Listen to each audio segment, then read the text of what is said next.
Pablo. Pablo de Tarso, un judío convertido al cristianismo, anteriormente enemigo del cristianismo, rechazaba a Jesús al principio, pero por gracia de Dios fue convertido al Señor, quien se le apareció camino a Damasco y le dio la gran comisión de predicar al mundo gentil, ¿no? Al mundo no judío. Y de él tenemos 14 cartas en el Nuevo Testamento, hermano, de este gran siervo de Dios. 14 cartas si contamos Hebreos, porque algunas personas dicen que Hebreos no es Paulina, pero nosotros tenemos razones para decir que sí es Paulina. Hebreos, 14 epístolas de Pablo que prácticamente son el 50% del Nuevo Testamento. Entonces el Nuevo Testamento en su mayoría es de autoría paulina. Y gracias a esta autoría paulina estamos nosotros conociendo más el plan de salvación del Señor. La última carta de Pablo, hermanos, la última carta de Pablo es Segunda a Timoteo. Segunda a Timoteo es la última carta de Pablo. Es la carta donde él se despide, donde Pablo se despide de su amigo e hijo en la fe, Timoteo, quien tendría unos 20 añitos, y le encomienda sus deseos últimos para la misión de Timoteo. Y aquí en esta carta, hermanos, tenemos una misión o una comisión muy importante para cada hermano y hermana que va a participar en esta obra misionera. No solamente en Caleb, sino para toda clase de situaciones. Según Timoteo, miren, en el capítulo 1 nos da una pequeña biografía de Timoteo. Según Timoteo, capítulo 1, versículos 4 al 7. Vamos a leer, ustedes me siguen la lectura en sus Biblias. Según Timoteo 1, del 4 al 7, nos dice: deseando verte, al acordarme de tus lágrimas, le dice Pablo a Timoteo, para llenarme de gozo, trayendo a la memoria la fe no fingida que hay en ti, la cual habitó primero en tu abuela Loida y en tu madre Eunice. Y estoy seguro que en ti también.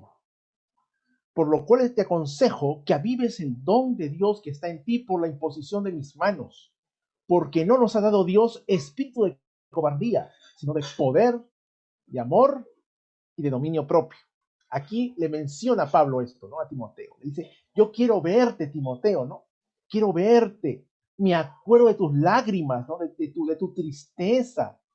Me acuerdo cómo tú conociste el Evangelio, cómo conociste la palabra de Dios por tu abuelita, por tu mamá, ¿no? Así que no te desanimes, Timoteo, porque Dios no nos ha dado espíritu de cobardía, sino de poder, de amor y de dominio propio. Hermanos, la situación en los tiempos de Pablo y Timoteo no era tan libre y fácil como la que tenemos ahora. Nosotros ahora tenemos la libertad de poder predicar, de poder llevar una Biblia en la mano, de poder proclamar a Jesús, de reunirnos en una iglesia, pero en el tiempo de Pablo no era así. El imperio romano era muy injusto con los cristianos. En este tiempo Nerón, el emperador Nerón, estaba en pleno gobierno y Nerón odiaba a los cristianos. Los mandaba a la cárcel, los mataba, los despellejaba vivos o los quemaba como antorchas humanas en los coliseos. Era difícil ser cristiano en ese tiempo. Y Pablo, cuando escribe esta carta, estaba preso. Era su última oportunidad para escribir, porque en un momento él iba a ser asesinado, iba a ser ejecutado. ¿Cómo murió Pablo? Decapitado, le cortaron su cabeza. Así trataba Nerón a los cristianos. Y por eso que esta última carta es el testimonio final de Pablo a un joven misionero y discípulo de Jesús. Ahora tenemos la libertad de predicar a Jesús, podemos hacerlo, pero en este tiempo no era nada fácil. Y más le dice Pablo a este joven discípulo. Le dice, vamos a 2 Timoteo capítulo 2. 2 Timoteo capítulo 2, versículo 3 al 5. 2 Timoteo capítulo 2, versículos 3 al 5. Nos dice la palabra de Dios: tú pues sufre penalidades como buen soldado de Jesucristo. Ninguno que milita se enreda en los negocios de la vida, a fin de agradar a aquel que lo tomó por soldado. Y también el que lucha como atleta no es coronado, sino lucha legítimamente. ¿Qué le dice Pablo a Timoteo? Tú eres un soldado de Jesucristo, eres un atleta de Jesús, un deportista de Jesús. Y como tal, tienes que concentrarte en tu carrera. Nadie que milita o que se pone como soldado se enreda en otras cosas. Queridos amigos, el tiempo de Timoteo no era menos corrompido que nuestro tiempo.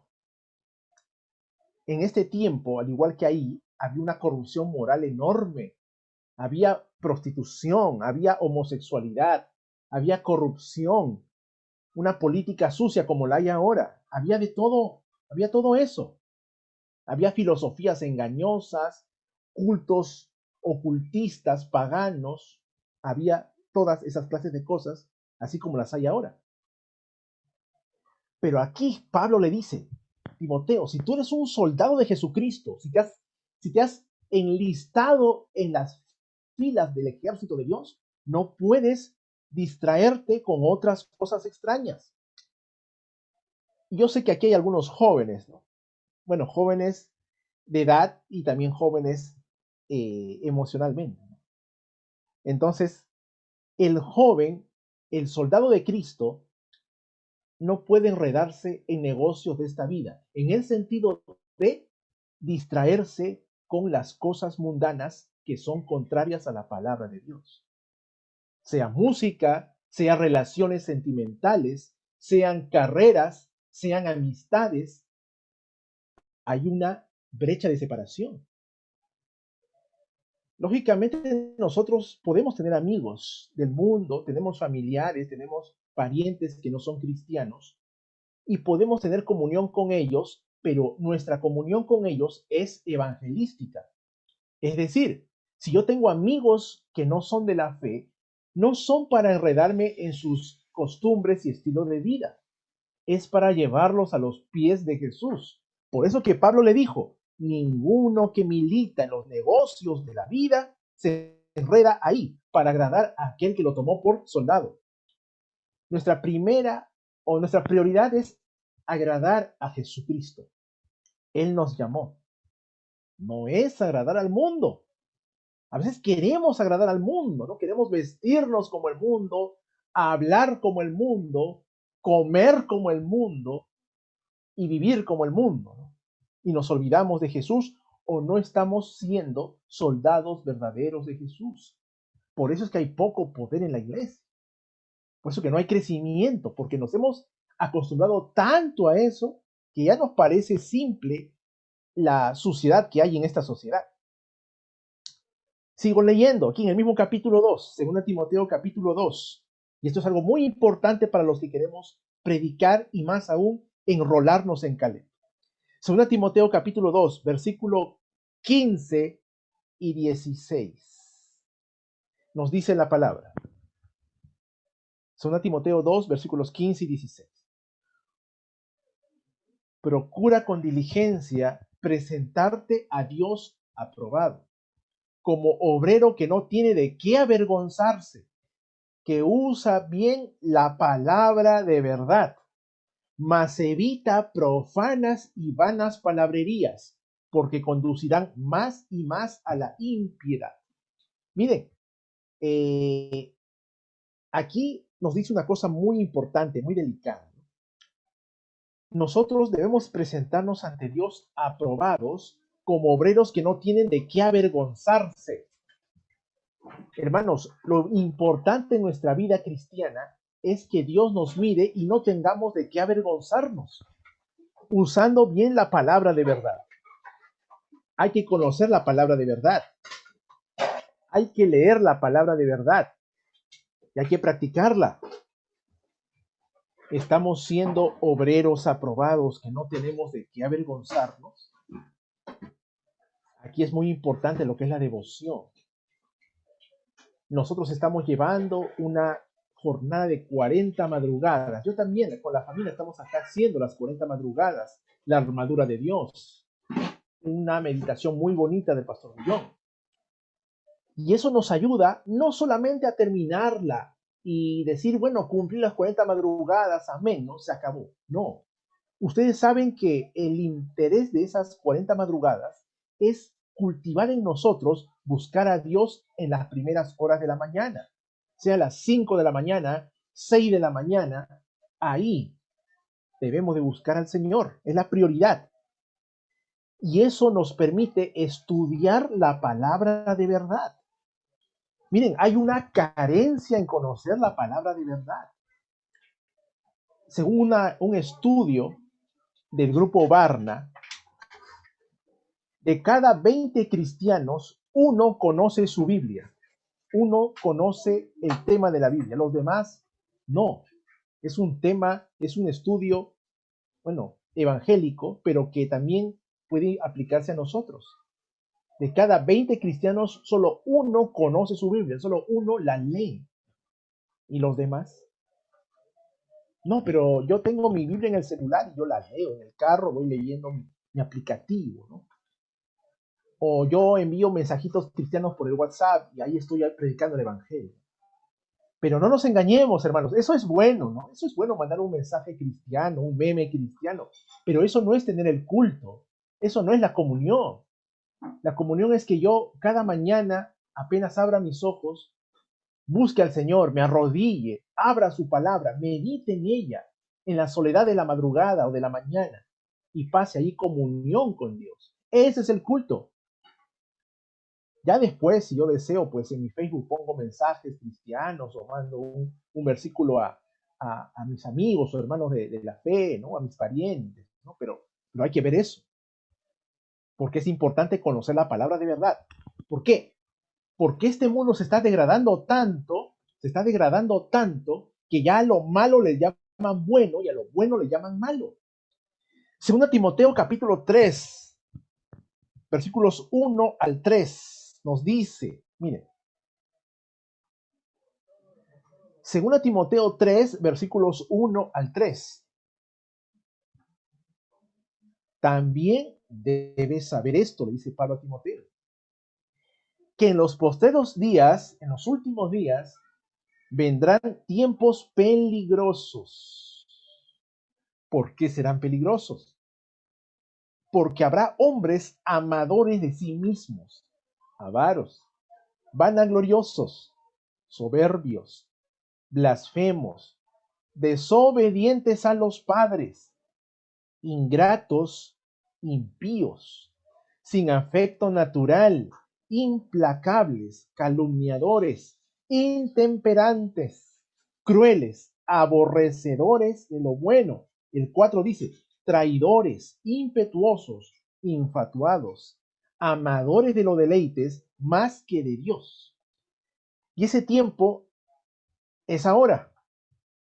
Cuando Pablo le dijo, en los últimos días vendrá gente así, pues ya estamos en los últimos días y estamos viendo que esto se cumple de una manera sorprendente en cada parte de la vida de la sociedad. Cuando Pablo dice, habrá hombres amadores de sí mismos, es decir, egoístas. Me amo a mí mismo, pero ya con demasía, ¿no? Eso se llama narcisismo, ¿no? Quizás has escuchado esa palabra. ¿Qué es el narcisismo? Es el amor exagerado a uno mismo, descuidando al prójimo. Eso es el narcisismo. Viene de Narciso, ¿no? Que en la mitología griega, Narciso era un personaje que se gustaba mirarse en el espejo todo el día, ¿no? Miraba su belleza hasta que un día se cayó dentro del agua y bueno, no salió. Narciso. Entonces, el narcisismo es eso, amor a sí mismo desmedido. ¿Me veo bien? ¿Estoy bien maquillada? ¿Estoy así? ¿Cómo estoy? Mi corte, ¿no? Demasiado, excesivo amor a uno mismo, descuidando al prójimo. Esa es la sociedad de ahora. Soberbios, dice la palabra de Dios. La soberbia es la autosuficiencia y tratar a otros como que son inferiores a uno mismo. Esa es la soberbia. Yo puedo tener soberbia de mi dinero, de mi posición en la iglesia, de mi título universitario, de mi trabajo, de mi ropa, de mi celular. Soy soberbio. Pero el Señor dice que eso es peligroso. Son tiempos peligrosos. Así vive el mundo. Desobedientes a los padres. Bueno, eso siempre ha habido. Eso siempre ha habido. Pero Pablo lo dice en una manera tan enfática que la desobediencia a los padres va a ser aún más fuerte en los últimos días. Y cuando pensamos en la desobediencia a los padres, quizás pensemos en que, bueno, se refiere a las cosas de la casa, ¿no? O a las tareas, ¿no? Hijo, limpia la sala, barre la cocina. No, no quiero. Hijo, ayúdame con eso. No, tampoco, no quiero. Pero se refiere a todo sentido. Hija, ese chico no te conviene, no es de la iglesia. Ah, no me importa, yo lo amo, es bueno. Y después vienen las consecuencias. Hijo, esa muchacha no me parece bien. No, no, no es de la iglesia. No es de la fe o no es así. No, mamá, ¿tú qué sabes? Déjame, por favor, no, yo soy grande, tengo 40 años, ¿sabes? Sé lo que hago. Hermanos, no, no es así. Es así también. Se aplica a todo eso. Desobedientes a los padres. Vamos a la iglesia y digo, no, no me interesa, no la iglesia. No, no me interesa. Desobedientes a los padres. El versículo 3 dice sin afecto natural. Afecto natural significa esa compasión o amor que uno tiene en el corazón de manera natural. Es decir, la compasión, la preocupación por los demás, ¿no? El respeto a los demás, el afecto natural, ¿no? Lo que nos diferencia de los animales es que los seres humanos tenemos sentimientos y tenemos raciocinio, ¿no? Razonamos, tenemos emociones, ¿no? Y las expresamos. Una madre por su hijo, un hijo por su padre, ¿no? Afecto natural, esposo por la esposa, viceversa, ¿no? Amigo por el amigo, un afecto natural. Pero acá dice que no habrá afecto natural, sin afecto natural. Y eso se ve ahora mucho. No hay afecto natural, se está perdiendo el afecto natural. ¿Y saben dónde se está viendo eso en más medida, en mayor medida? En el aborto. Es un tema delicado. El aborto es asesinato, queridos amigos. Es asesinato. Y es un tema que es muy discutido en la sociedad actual. Uno dice, no, pero el aborto que a partir de la 12ª semana, ¿no? O a partir del sexto mes, pero a la luz de la palabra de Dios es asesinato. Una madre que practica eso y no le interesa lo que pueda venir después o si el ser vivo que está en su vientre es extirpado, destrozado dentro de su interior y succionado y arrojado como un desperdicio, eso no es afecto natural. Y eso se está viendo ahora. Sin afecto natural. Calumniadores, intemperantes, crueles. Y el versículo 4 dice, amadores de los deleites más que de Dios. Y uno pensaría, queridos amigos, que estas descripciones de gente de los últimos días son pues de gente del mundo, ¿no? En el mundo hay eso. Pero si uno examina el contexto de la carta, se está refiriendo al cristianismo, a la iglesia. Se está refiriendo a gente de la iglesia. Gente de la iglesia que es amadora de sí misma, avara, vanagloriosa, desobediente a los padres, ingratos, calumniadores, intemperantes, aborrecedores de lo bueno, traidores, amadores de los deleites más que de Dios. Versículo 5, que tendrán apariencia de piedad, pero negarán la eficacia de ella. Apariencia de piedad. Está hablando de la iglesia, no tanto del mundo. Y eso es lo triste, hermanos, que en el mundo, que en la iglesia, que dentro del pueblo de Dios suceda eso. Esa es una señal de los últimos días. Qué pena, hermanos, que eso suceda en nuestro seno. Hay eso. ¿Qué tenemos que hacer? ¿Condenar al hermano? ¿Rechazarlo? Orar por él. Orar y ser buen ejemplo. Esperamos que en nuestras iglesias no haya eso, no abunde eso. Es una señal de los últimos días. Impiedad dentro del pueblo cristiano. Y finalmente, Pablo le dice a Timoteo en el capítulo 4, versículo 1 al 4. Te encarezco delante de Dios y del Señor Jesucristo, que juzgará a los vivos y a los muertos en su manifestación y en su reino, que prediques la palabra, que instes a tiempo y fuera de tiempo, redarguye, reprende, exhorta con toda paciencia y doctrina. Porque vendrá tiempo cuando no sufrirán la sana doctrina, sino que temiendo comezón de oír, se amontonarán maestros conforme a sus propias concupiscencias y apartarán de la verdad el oído y se volverán a las fábulas. Miren, así termina Pablo su carta a Timoteo, su segunda carta. Y en primer lugar le dice en el versículo 1,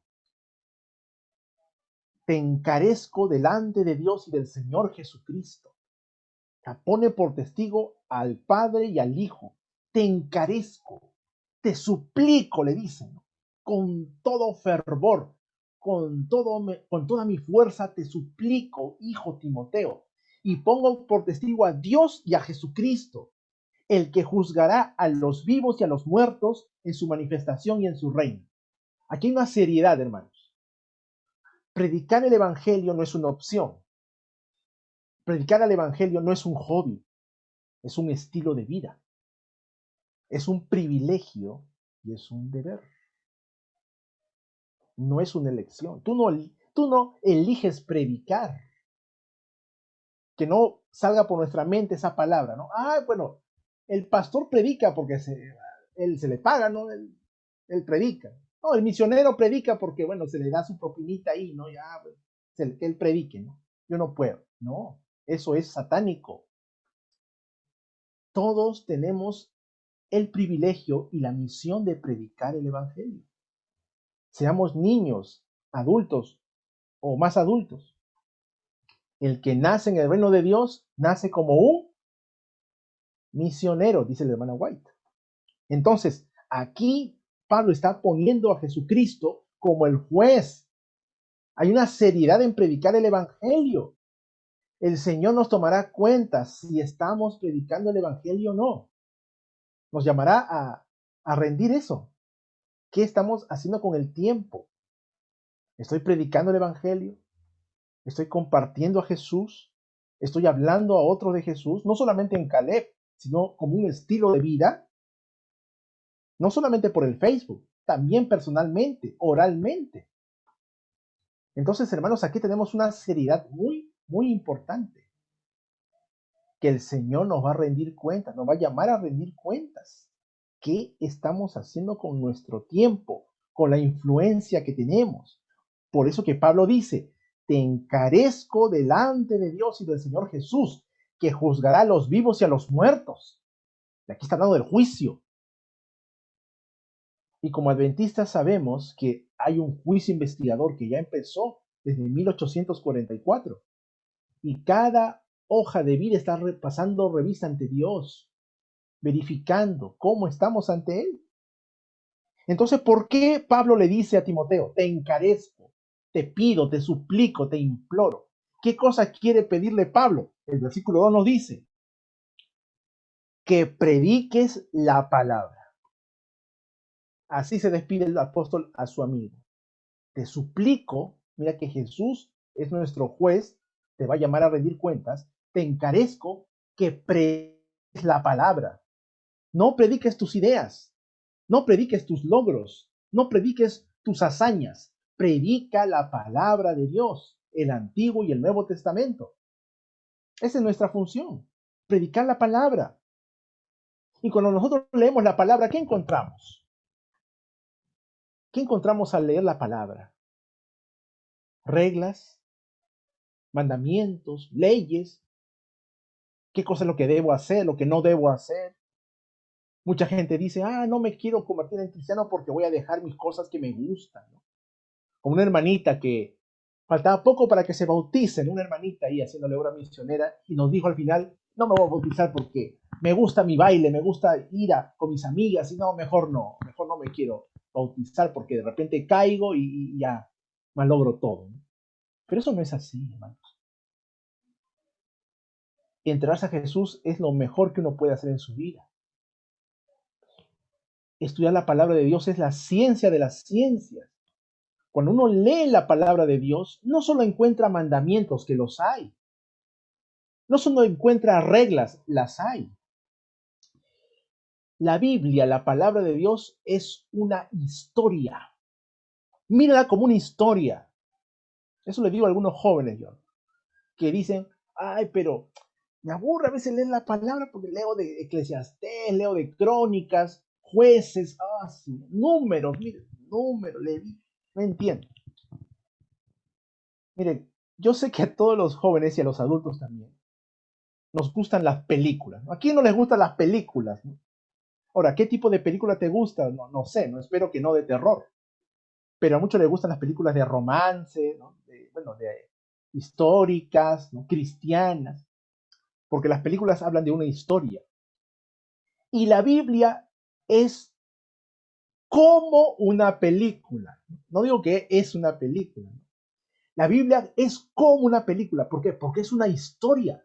La Biblia es una historia, pero no es cualquier historia. Es la historia de la salvación. Es una historia inspirada, donde hay una lucha, es un conflicto entre el bien y el mal. Es una lucha cósmica. La guerra de las galaxias, los Avengers, no se comparan a la Biblia. Harry Potter, el Señor de los Anillos, son una sandalia vieja al costado de la Biblia, porque la Biblia es real, es una historia real, una epopeya real, una épica real. Es la historia de la salvación. Mírala la Biblia como una gran película, de la cual tú y yo somos parte. Somos parte de la Biblia. Se nos menciona en la Biblia. ¿Que se nos menciona en la Biblia? Claro que sí, se nos menciona. Bueno, no dice ahí, ¿no? Omar Ojanama va a nacer, o Rodolfo Calmavilca va a venir a la vida, no dice eso, pero nos mencionan. Te invito a leer Juan 17, Juan capítulo 17, versículo 20. Juan capítulo 17, versículo 20. Nos dice la palabra de Dios. Juan 17, 20. Mas no ruego solamente por estos, dice, ¿no? Por sus discípulos. No ruego solamente por estos, sino también por los que han de creer en mí, por la palabra de ellos. En esa ocasión Jesús no oró solamente por los 12, oró por todos los que habíamos de creer en Él. Ahí estamos tú y yo. Oró por ti, oró por mí. Ahí estamos dentro de la historia de la salvación por medio de nuestro Señor Jesús. Y si leemos el Apocalipsis 14, donde está el mensaje de los tres ángeles, estamos ahí. Nosotros somos ese ángel que predica el Evangelio eterno en estos últimos días. Estamos en el final de esta gran película que se llama la Biblia, la palabra de Dios. Así enseñemos la Biblia. Mostremos a la gente dónde estamos en la profecía. Que la Biblia no solamente es reglas, es una historia de salvación. Es una historia de amor entre Dios y su pueblo. Y hay un enemigo que quiere destruir al pueblo, pero al final Dios envía a su guerrero todopoderoso, su propio Hijo, quien destruye al enemigo, le pisa la cabeza y lo vence en la cruz del Calvario y promete venir por segunda vez. Esa es la historia de la redención. Predica la palabra, predica esa historia. Actualmente estamos enrabiados por su palabra. Juan, en el Evangelio de Juan, miren cómo va avanzando la historia. Así podemos empezar a predicar la palabra. ¿Y qué más dice? Volvamos a 2 Timoteo 4. 2 Timoteo 4, versículo 2, lo que estábamos leyendo. 2 Timoteo 4, 2. dice el apóstol Pablo, que prediques la palabra, que insistas a tiempo y fuera de tiempo, redarguye, reprende, exhorta con toda paciencia y doctrina. Entonces nuestra labor es enseñar, corregir, reprender cuando es necesario, exhortar, llamar a la gente. ¿Con qué? Con toda paciencia y doctrina. La paciencia es una característica importante del cristiano y es un fruto del Espíritu Santo. La paciencia, esa calma y esa fuerza ante las adversidades, esa paz que solamente el Señor da, la paciencia que incluye amor también, amor por las personas. Con toda paciencia tenemos que enseñar, tenemos que reprender, tenemos que exhortar, tenemos que mostrar, pero con paciencia, con amor. Y si nosotros cada día nos conectamos con la palabra de Dios, con esa gran historia de salvación, tendremos siempre algo que enseñar, así sea pequeño. Tendremos algo que hablar del Señor. Cuando no sabemos qué hablar y no sabemos qué predicar, puede ser índice de que no hay comunión con la palabra, porque uno no puede dar lo que no tiene, no puede hablar lo que no sabe. Entonces, si uno conecta diariamente con Dios en su palabra, vamos a tener algo que enseñar, algo que compartir, con toda paciencia y doctrina. Y aquí viene lo más importante también, lo que es la doctrina. ¿Qué es la doctrina? La enseñanza bíblica. Cuando habla doctrina se refiere al Evangelio de Jesucristo, que es la doctrina de la cual se desprenden todas las demás doctrinas. Y qué triste sería, ¿no? Que un adventista diga, ay, a mí me gusta, sí, la Biblia, pero no me gusta la doctrina. No, no, eso para los teólogos. Yo solamente quiero cantar, ¿no? No es así tampoco. El canto es importante, pero con la doctrina nosotros pues avanzamos en el temor de Dios. Y toda nuestra vida está llena de doctrinas. ¿Por qué nos reunimos los sábados? Porque hay una doctrina del sábado. ¿Por qué oramos? Porque hay una doctrina de la oración. ¿Por qué esperamos a Cristo por segunda vez? Porque hay una doctrina de la segunda venida. ¿Por qué no creemos en la evolución? Porque está la doctrina bíblica de la creación. Y así. Entonces, nuestra predicación, nuestro compartir de Jesús debe tener doctrina. Quizás no a la altura de un teólogo, pero con lo poco que aprendamos cada día es necesario para poder compartir con la gente que lo necesita, con toda paciencia y doctrina. Para terminar, 2 Timoteo 4:3, ¿por qué? ¿No? ¿Por qué también Pablo le urge a Timoteo a que predique, que enseñe, que inste, ¿no? Que redarguya, que reprenda? Versículo 3, 2 Timoteo 4:3. Porque vendrá tiempo cuando no soportarán la sana doctrina, sino que teniendo rascazón, comezón de oír, se amontonarán maestros conforme a sus propias concupiscencias y apartarán de la verdad el oído y se volverán a las fábulas. Mire, ¿por qué también hay que predicar?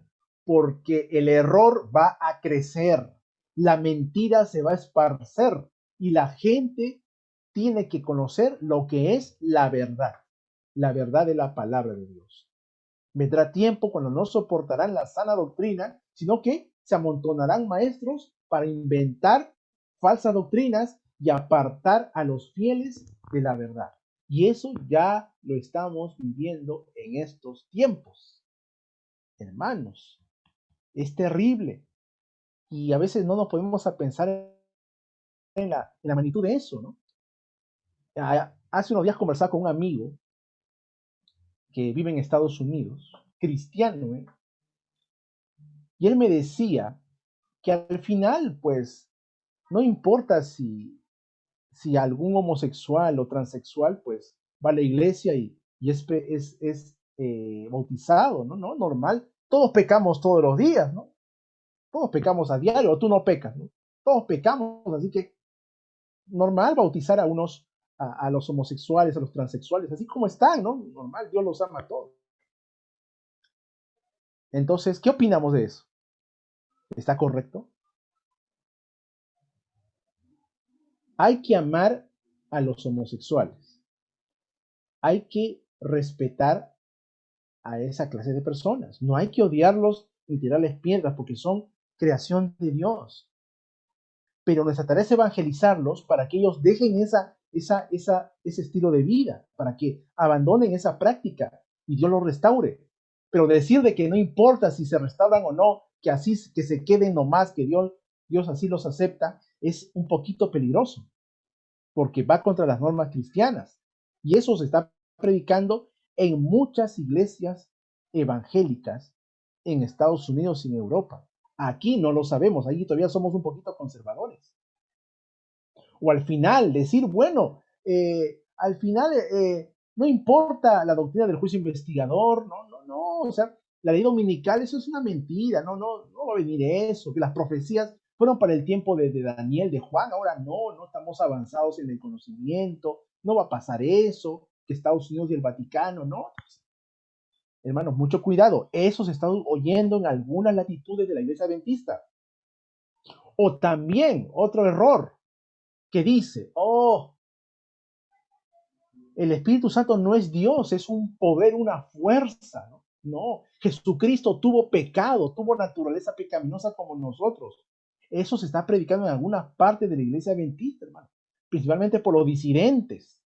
O decir, no, tienes que decir el nombre de Jesús en hebreo, Yeshua HaMashiach, si no, no te vas a salvar. Otra locura por ahí. Yo les muestro esto porque me he topado con esa clase de pensamientos dentro de algunas partes de la iglesia adventista. Ya se está viendo eso, hermano. Se está viendo eso. Y muchos hermanitos que no estudian su Biblia diariamente pueden irse tras esas cosas. Por eso que Pablo dice, predica la palabra, traza bien la palabra, ten comunión con la palabra, no te enredes en las cosas de este mundo. Eres un soldado de Jesús, sigue firme. Y es así, hermano. El error va a crecer, el engaño va a aumentar. ¿Dónde empieza la crisis? En la iglesia adventista, en el seno del pueblo de Dios. Ahí vendrá la crisis, hermanos. Ahí vendrá el zarandeo. Y el versículo 5 nos dice, 2 Timoteo 4:5, pero tú sé sobrio en todas las cosas, soporta las aflicciones, haz obra de evangelista, cumple tu ministerio. Tú sé sobrio en todo, le aconseja Pablo a Timoteo, a este joven discípulo. La palabra sobrio en griego significa temperante, que se autocontrola, equilibrado. Eso es sobrio, que tiene raciocinio, que es prudente. Eso es sobrio. Es lo contrario a irracional, a terco, a intemperante, a desequilibrado. Es lo contrario. Eso es lo que nos dice Pablo a nosotros. Seamos sobrios en todo, equilibrados, temperantes, en el trabajo, en el estudio de la palabra, en la obra misionera, en las relaciones sociales, en las relaciones sentimentales, en la comida, en la bebida, en las diversiones, en lo que vemos, en lo que escuchamos. En todo, seamos sobrios. Soportemos las aflicciones como buen soldado de Jesús. Soportemos, porque el Señor es nuestra fortaleza. Hagamos obra de evangelista, cumplamos nuestro ministerio. ¿Qué ministerio nos ha dado el Señor? Nosotros lo sabemos. No todos somos pastores, no todos somos teólogos, no todos somos ancianos de iglesia, o MIPES, o JA, o conquistadores, pero cumplamos el ministerio que Dios nos ha encomendado. ¿Y dónde empieza nuestro ministerio? En nuestro hogar. Esa es la primera iglesia, es la primera obra misionera, mi hogar, mi casa, conmigo, mi familia. Ahí empieza el ministerio, hermanos. Empezará Caleb. Entonces, recordemos estas palabras de Pablo a Timoteo. Te encarezco, te suplico, por Dios y el Señor Jesucristo, que prediques la palabra, que hagas obra de evangelista, que cumplas tu ministerio. Pero eso, queridos amigos, Solo será posible si nos conectamos con el Señor cada día, cada mañana, en las primeras horas de la noche. Buscar al Señor, como dijo el pastor Bullón en alguna página de su librito. Así no queramos, así no nos dé ganas, es la naturaleza pecaminosa nuestra. Hagámoslo, ese es el poder, esa es la decisión. Todo es decisión, uno decide. Decido hoy entregarme al Señor. Hoy decido dormir temprano para mañana levantarme temprano y buscar al Señor. Hoy decido buscarlo en oración, leyendo su palabra. Decido orar para que Él me guíe en cada momento de mi vida. Queridos amigos, hay mucho que aprender de Pablo, hay mucho que compartir, el tiempo es corto y meditemos siempre en estas palabras, de poder cumplir esa labor de evangelista, de cumplir el ministerio que Dios nos ha llegado, nos ha dejado, y buscarlo siempre en las primeras horas de la mañana. Ahí empieza nuestra preparación, ahí empieza nuestra tarea como soldado de Jesús. Y nuestro primer campo misionero es nuestra casita, nuestro hogar, nuestra familia. Ahí empieza nuestro ministerio. Que Dios nos bendiga, queridos amigos y hermanos en Cristo, que nos ayude a ser fieles soldados de Él, fieles evangelistas, porque así seremos siervos de Dios verdaderos y cumpliremos la gran comisión que Él nos ha entregado. Que Dios les bendiga, queridos hermanos y amigos, y conmigo será hasta otra oportunidad. Que Dios les bendiga, querida iglesia de Santa Isabel. Pastor Rodolfo, el tiempo es suyo. Muchas gracias, amigo. Que Dios bendiga tu ministerio. Seguimos adelante en la misma lucha, en la misma prueba. Muchas gracias, querido Pastor Román.